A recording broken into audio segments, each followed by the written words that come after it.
I have the luxury of introducing my wife to you. So she said I'm not allowed to say anything um, because she was quite concerned that I might embarrass her. So um, I'm not going to say anything. If you don't know her, she is a lovely, lovely lady and is much better at the one-on-one than this right now. So she is very happy to talk with you after the service. If you have any questions, is how I'll say it. And then, is that good enough? Would you like to say anything else to introduce you? No? Okay.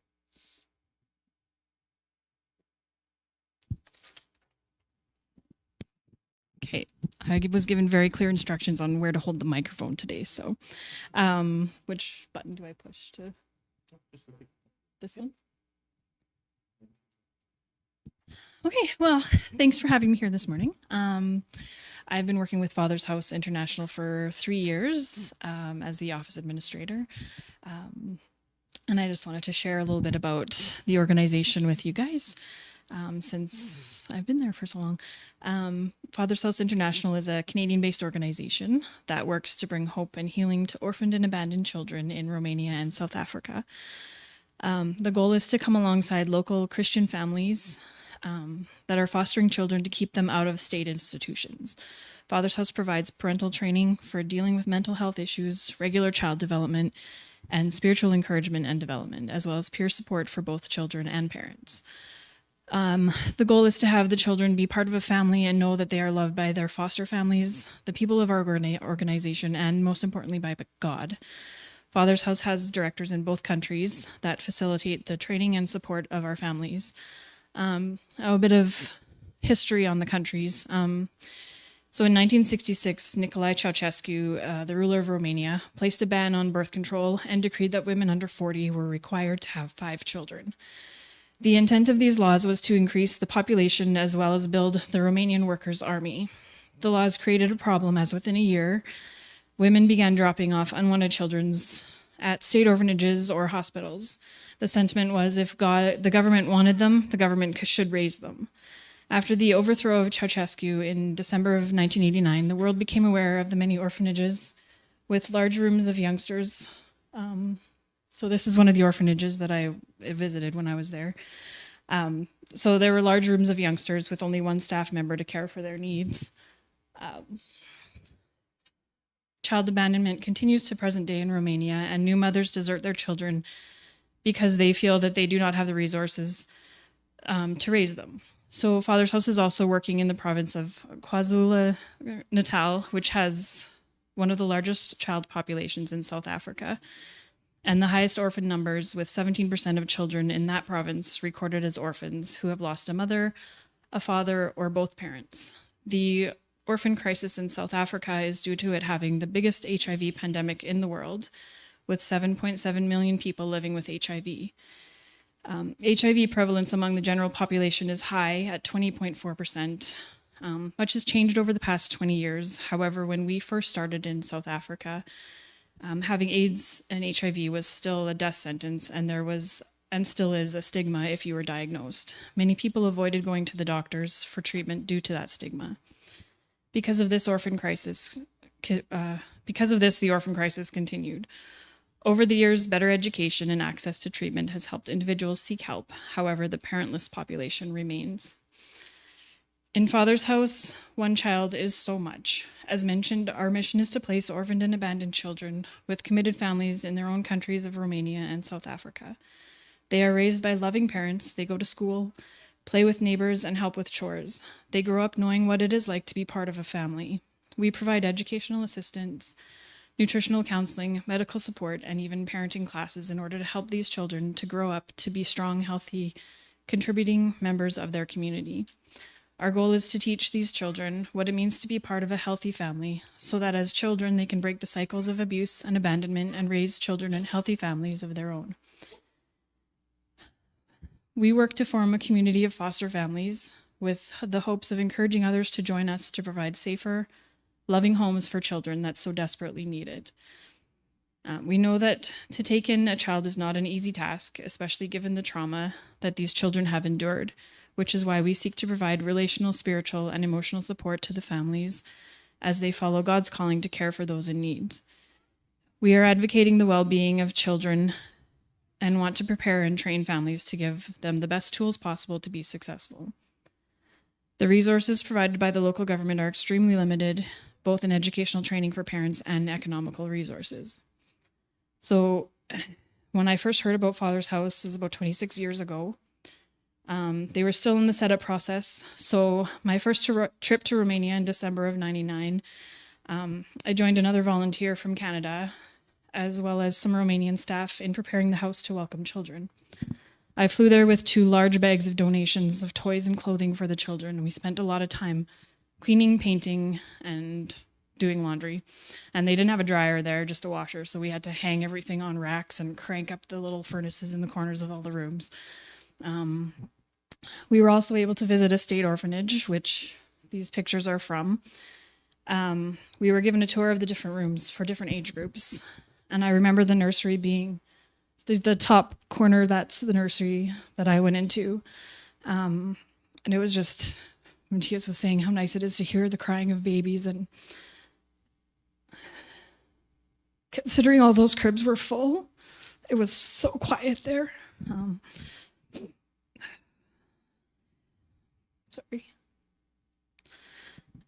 We were told that these babies spent most of their time in cribs, only being taken out for a quick bath, change of clothes, diapers, and their bed sheets, and then put back into the cribs. Their bottles were propped up beside them for feeding in the crib, and many suffered from physical, emotional, and developmental issues. When I was there, we had the opportunity to bring 2 of the boys home, 2-year-old boys home from that orphanage to come and stay at Father's House for a weekend. So there's just a couple more pictures of the orphanage. You can see their clothes are wet from their wet diapers. And so these little boys came to stay with us for two nights for the weekend. When we first went to pick them up, we had 2 different ones that were supposed to come with us, but one of them was sick. So they sent Alexandru, is his name, with us. And he was a bit of a troublemaker in the orphanage, so I'm pretty sure that's why they picked him to come with us. So some of the staff in Romania, the Romanian staff, was a little leery about taking him home, but we took them both, and we got them back to Father's House, and we bathed them, fed them, put them in clean clothes, and this little guy just he just settled right in. He loved it. He wasn't a trouble. He was just so happy, and he smiled. He lit up. He just loved it. So we played with them, and by the time it was bedtime, so I got the first night shift with the boys, and he wouldn't settle. He just is like, he didn't want to go to sleep. He didn't want to miss anything. So he didn't cry. He wouldn't, I would laid him down in his crib, and he would just stand up and smile, and he just didn't want to miss anything. So finally I just said, okay, it's late. We need to go to sleep. And I just picked him up and I took him into my bed with me, and he settled right in and fell asleep. This little guy, I have the picture of him on my shoulders, on my mantle at home. He's been part of my life. He's just he'll always have a special place in my heart, no matter what. I often wonder what happened to him and where he is now. He'd be almost 30 years old now, but he's always that little guy to me. So I was there in December, so I didn't come home until December 30th, which freaked a lot of people out because it was 1999. But we did get to spend Christmas there, and just a few days before Christmas, Father's House, their first child was brought to us to stay. This is Stefan. He was just a little over a year old when he came. And yeah, all the staff there and everybody just loved him. He's the cutest little guy. He was living in a house with his mom and 2 older siblings. And it being winter, there was actually a bag of frozen potatoes in the corner of the house. That's how cold it was in his house. So the mom just couldn't take care of him. So my second trip to Romania was, so this is just some pictures of Steffi and our Christmas celebration. My second trip to Romania was in 2002 when my sister Elaine actually joined me. Father's house was up and running at that point. There was about 10 children there. Steffi was still there. That's him in the red and him with his dad's shoes on. There was a full staff and overseas volunteers who came to help with the children and the meals. While the children were cared for much better than in a state orphanage, Father's house was found there was still issues with having staff and volunteers coming and going. There were still some attachment issues, as staff would leave for other opportunities and volunteers would come for short periods of time, develop relationships, and then head home. So over the past 25 years, many things have changed in how we offer our services through trial and error, government direction, and policy changes. But one thing stays the same: the love and desire to be there for the children. We now place children in homes with foster parents. As we always strive to help our families, we have discovered the importance of peer relationships. The families live in the same province in both Romania and South Africa, but many live up to 2 hours away from one another. Central locations are found, and monthly meetings are set up for families to come together to visit, share stories, give encouragement, and to pray. It's so amazing to know that despite it being a long way to go, the families have a strong desire to be part of the community. Not only is it good for the parents, but it is also good for the children. Being a foster or adopted child can take its toll on mental health, as can being a biological child of a family that has welcomed foster or an adopted child. These children also come together, create relationships and supports for one another, and they know they are not alone. My sister Elaine, as I said, she came with me on my second trip in 2002. She developed a great heart for Romania as well. We've both been to Romania, so Romania is kind of where our hearts lie, but we do have a lot of kids in South Africa as well. But she's here. She's been there more recently than I have to Romania. So she knows some of the families there. She was there last summer and the summer before, actually with my niece as well, who's here today too. And so I'm just going to have her come up and share a little bit about some of the families that are there and she's got a little more recent insight as to how we go there. Thank you. Good job, Leslie. That was wonderful. Thank you. It can be tough being up here, but just sharing from your heart, I think, makes a big difference. And I love some of the songs that we sang this morning, just asking God to work through us. And that's just, again, just praying that God can just show himself through what we're saying. My name's Elaine.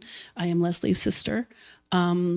And so some of the more updated stuff. So it was tough 20 some years ago. You saw the pictures, the photos of the cribs, and literally some of those children were only touched once. Now, those of you who have had children or maybe are in the midst of babies and stuff like that, you know how often changing diapers happens, way more than once a day.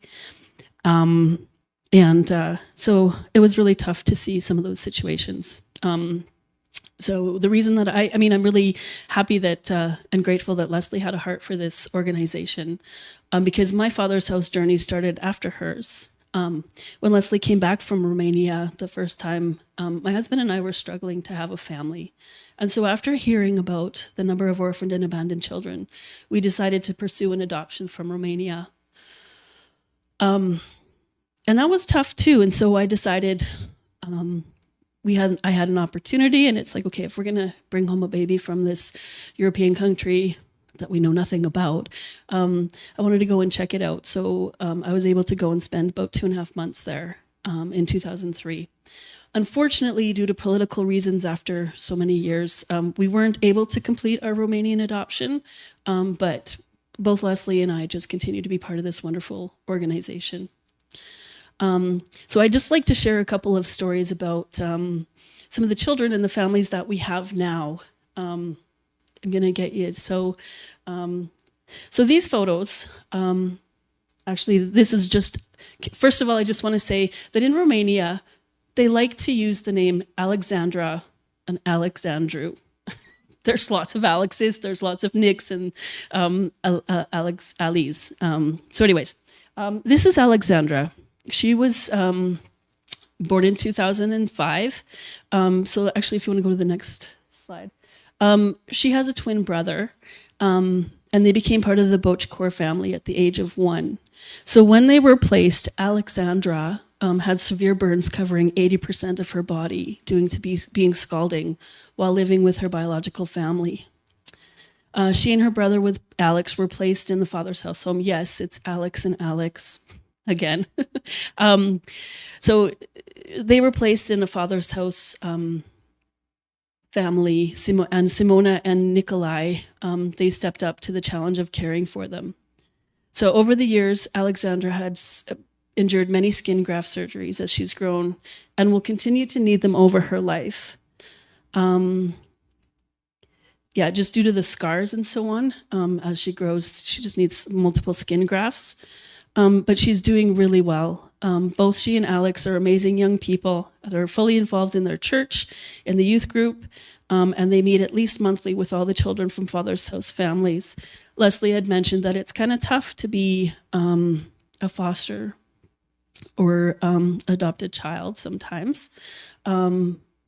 Because most of our foster families, by the way, this is their second family. They've already brought up their own children, and they have a heart for orphans. So many of them are actually a little bit older. So in this case too, Simona and Nikolai, the foster parents, they have biological children and biological family. So sometimes fitting in there and just kind of knowing where to fit, can be a little bit tough. So we have really encouraged the Father's House families to become part of a community so that the parents, peer support basically on all levels. And so we really encourage strongly the families to meet monthly, just for a little bit of prayer, a little bit of support, and just community. So they're a wonderful example of how the organization now works. Like Leslie said before, it was working with the government and stuff like that. We were able to take orphans in and out of the homes, the small children, but you need to be present and constant in order for healthy, happy children to develop. So anyways, they've been fully supported, able to have a loving family surrounding them. They were able to get the medical help necessary and an education. And now they're 19 now. And so they're heading into adulthood, either starting work or attending university. They're happy community members. And it's been amazing to see both these children grow over the years. Alexandra used to be really self-conscious of her scars, both on her face and her legs. In fact, when I was there in 2023, so she was very self-conscious. She wore long skirts, and where we were for family camp, I'll talk about that in a bit, it's warm, so you wear shorts or you wear skirts. She always wore really long skirts. And then just last year, I went again to the family camp, and it was amazing to see how much she's kind of grown in her confidence. And it's really wonderful as she matures, as she, just becomes more confident and stands tall and proud and comfortable with who she is in Christ, which is just really awesome. So this one picture of them as graduation, and then the other picture where she's sitting, that was just at their place when we were there this summer. And they're doing amazing. And they're just beautiful people. All right, so the next two children I want to highlight, they're the Bala boys. So Gabi and Nikushore are the boys. I have some older pictures of them, and then the other family picture. So these are a little bit more recent. But so Virgil, their foster father, he's in the top corner. You can see him. He's they took in Gabi when he was 6 years old, and at that time Virgil was married. I'm sorry, I don't know his wife's name, but 8 years later, the Balas were able to take in another child named Niku. Niku was 6 years old when he came in, and he was abandoned by his mom. He didn't know how to toilet himself. He was rebellious, withdrawn, and very difficult to parent. And unfortunately, during this time, Virgil's wife passed away, which was very difficult for each one of these family members. But Virgil was able to just pour into these boys with so much love. I remember when Niku came into the organization and just Virgil and his wife, they just didn't know what to do with him because he just made messes. He wouldn't listen. He was very difficult.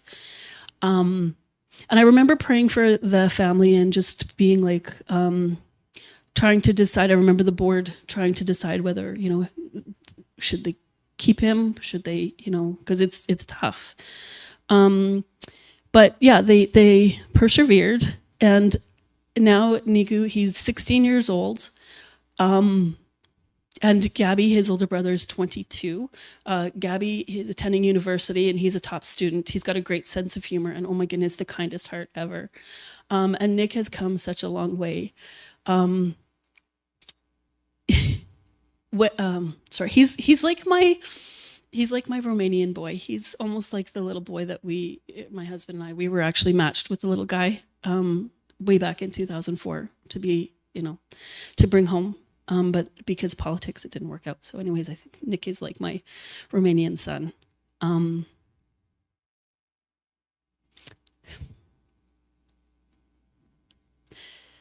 So these boys now, like, they're so thoughtful and smart and amazing. And I'm going to read right here what I wrote, because these guys are thoughtful, smart, and very helpful to their aging father, and really just so amazing. I mean, they hung out with an old lady at our family camp and helped me. They translated, they played games, and made sure we felt welcome at the camp. Because of course there's a little bit of a language barrier, but Nico knows English quite well, and so does Gabby. So thanks to God, Virgil, and the Father's House community, these boys were cared for as a family. They have education, healthcare, and all the things and more that they needed to become and continue to become amazing men what they are. It was actually a really true honor to be at the family camp because this year Nico was baptized, and it was just amazing. I think about a 6-year-old boy who didn't know how to toilet himself, who is now, doing amazing and baptized. And he still has some trouble. We talk to him on occasion, and he's struggling sometimes. And especially, I think, after God touches your life, you have things coming after you, right? And he does live a little bit further from the other community members of Father's House, and so connecting can be a little bit more challenging for him. But thankfully, he does reach out to my daughter Brooklyn and myself, and he's well taken care of. His big brother is amazing too. I'm just going to take a little. I keep talking about family camp. Actually, I do get there. Sorry. So the last family I want to mention are the Koman family. So Rodika and Vasile are two amazing people. They've raised many foster children throughout the years. And many of the children that they were able to bring in through our organization were actually they were a true foster family. They brought the children in, they were able to help them out, and then the children were actually ended up getting adopted by other families, which was really hard for them, but it's part of what fostering is about.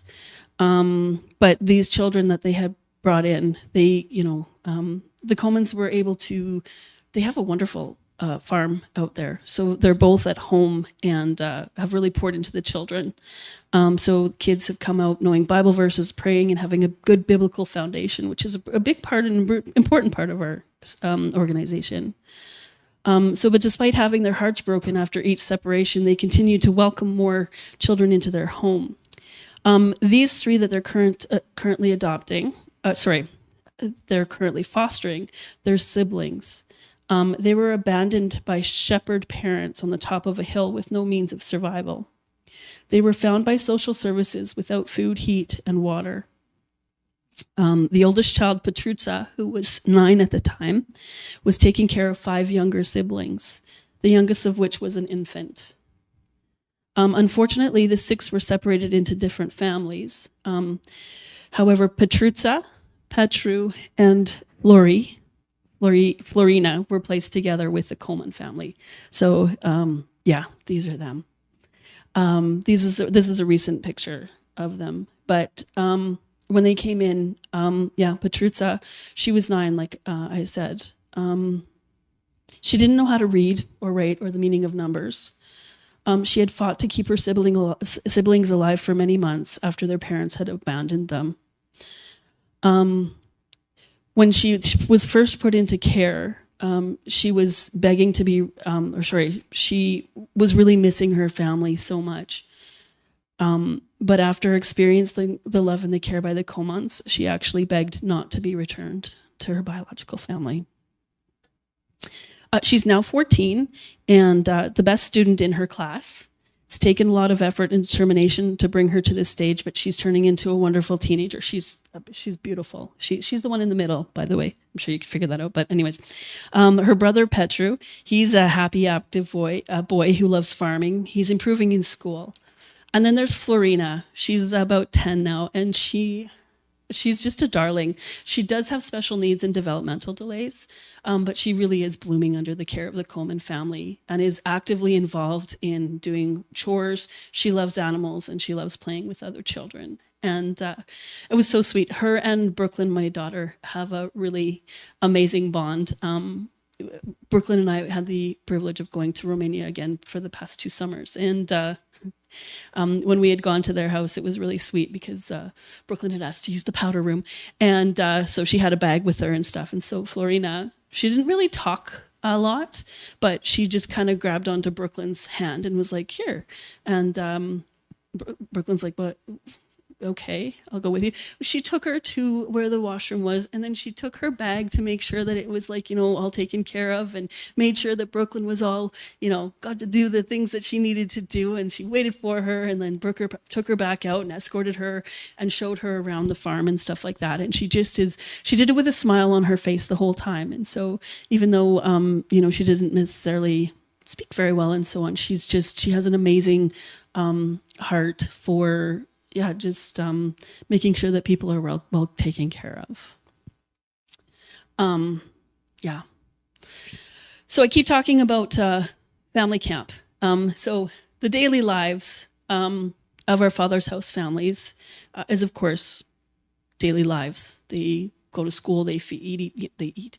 They don't eat each other. They eat with each other, and so on. Sorry. But we, again, have really felt that getting together and breaking bread and so on is it's so important. And so we've had for the past few years camps where we bring all the families together. We try to have 3 nights for them to stay. We have the camps both in Romania and South Africa. And it sometimes, most times, in fact, is the only time that these families get away for a vacation. There's not really such a thing as vacation for the demographic that we work with, because it's the working people or possibly retired, and there's just not enough funds. So we try to fund these family camps.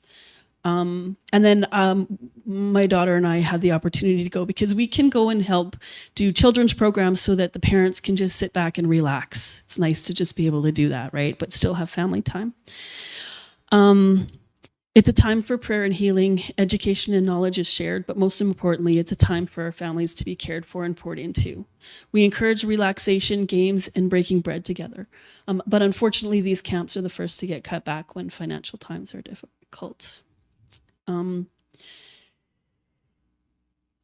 We're all aware of the long-term effects that COVID has had on charitable organizations, and our current political outlook will likely have an impact on that as well.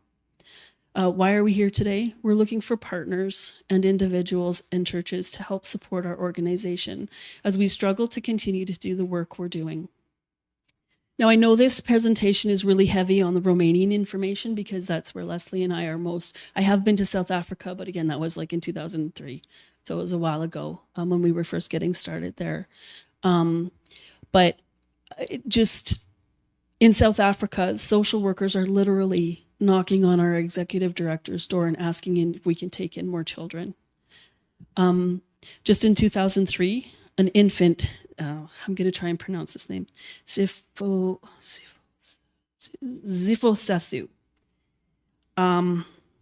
He was actually found in a shopping center in Durban, which is a large city near where our families live. He was found in a toilet in the shopping center. The doctors didn't know how old he was, and they literally came to our door and said, "We need you to take this infant. This child is in definite need." Knowing that, so Debbie, our executive director, would be able to place him. And like I said, they had to guess his age, but he was probably within the first month of his life. I just have, this is a photo of him if you want to see it. I know you can't see it from way up here. I don't have it on the PowerPoint. But yeah, he's actually doing great in one of our homes. He's thriving. He's doing well. He's 1.5 now. There seems to be a surge in infants being abandoned unfortunately, in the Amanzimtoti, Durban area. But we've had to put our intake on hold as we just don't have the funds to help right now. There was actually a child that was abandoned on the street, just wandering around in a t-shirt, probably about 2 years old, so old enough to walk, with no parents around. And he's actually being housed in one of our families as well. Frightening and terrifying. And again, still the HIV/AIDS epidemic, the stigma has shifted a little bit. And like Leslie had said, HIV/AIDS is not a death sentence anymore because there is medication and stuff like that. But there's still so many orphans and so many children being abandoned in that area as well. Babies. Romania seems to have, they have their foster system a little bit more stable and stuff like that. So we tend to get older children there. But yeah, I could go on with so many more stories, but I guess there's a need out there, and I know there's needs here as well, but just it's so different when you travel and go to other places because the need, anyways, okay. So part of the reason that we're presenting here is, you know what, we really need prayer. Our organization, Father's House International, needs prayer. So we ask for your prayer support, and you're spreading information about our organization. We would love to have maybe some ideas for fundraisers. And if you feel so moved, of course, I'm going to say for financial support. There's opportunities to sponsor children individually. There's opportunity to sponsor the Father's House family camps. You can also sponsor the parents, or of course, just in the general operations and stuff like that. Yeah, and for our Father's House parents, it's not just a job they do, it's a lifetime commitment to the children they bring in. I'm going to read something from our director from Romania, South Africa, our Romanian director, Elinda. She sums things up nicely, and this can be applied to South Africa as well. Romania has been working to reform its child protection system since 1998, when there were over 100,000 children living in institutions across the country. The goal is to close down all orphanages by 2026, because there are still orphanages there. They don't look quite like that, but they're still there. Part of a wider goal to end institutionalization of children across the world. In the current context, one of the purposes of our organization is to bring awareness of alternative ways of caring for children in a family-like environment and to support Christian families willing to open their homes to the abandoned. Even though we work on a very small scale, we are part of a big shift that will change the way abandoned children are being cared for in Romania and South Africa. Finding, encouraging, training, and supporting families willing to dedicate their lives to these children is becoming our primary focus, knowing that the final benefit goes to each individual child. The life of the family is greatly impacted by such drastic changes. Receiving one or more abandoned children changes the dynamics of the foster family, and looking after a foster child is becoming a full-time, no weekend, no vacation, no breaks commitment. No matter how long a child stays with one of our families, be it for a season before permanently adopted or for all their childhood years, we make sure that the best physical, emotional, and spiritual care is provided. Some of our families are able to adopt the children in their care, while others go through the hardship of raising and losing their foster children. Ultimately, we know that each of these Christian families carry a sacrificial heart that greatly blesses the children. Many of our foster parents are modest people with very limited financial possibilities, yet are committed to honor God with their service. By supporting and growing the circle of Christian families committed to care for the abandoned, we also gather access to more of these children. From spiritual care to school support, medical assistance, food, and other basic necessities, Father's House is a beacon of hope and encouragement for both parents and families and the children. So thank you very much for allowing us to come here and share today. It was a pleasure. And yeah, we do at the back in the other room, we have some information, and Leslie and I will both be available to chat if you're interested and want to know more. So thank you.